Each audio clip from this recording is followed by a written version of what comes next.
ხორვატიის დედაქალაქ ზაგრებში დასრულებულ ევროპის ახალგაზრდულ ჩემპიონატზე კრივში საქართველოს ნაკრების წევრებმა 2 ბრინჯაოს medali მოიპოვეს. აქედან 1 მედალს რუსთაველი სპორტსმენი ლაშა გურული დაეუფლა. 18 წლის მოკრივის მორიგი წარმატების დეტალები ნახეთ ჩვენს სიუჟეტში.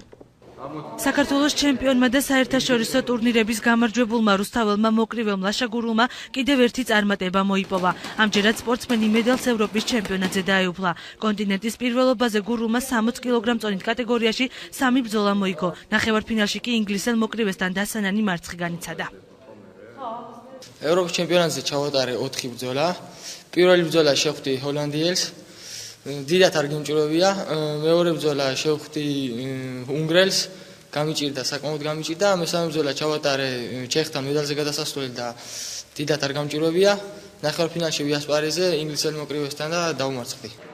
ევროპის ჩემპიონატზე კიდევ ერთმა რუსთაველმა მოკრივემ უჩა მაისურაძე მიასპარეზა, თუმცა მეორე წრეში დამარცხდა და პირველობას გამოეთიშა. საერთო ჯამში ევროპის ახალგაზრდულ ჩემპიონატზე საქართველოს ღირსება 6-მა სპორტსმენმა დაიცვა. ასულები იყვნენ კიდე საქართველოდან, სულ 6 მოკრივე.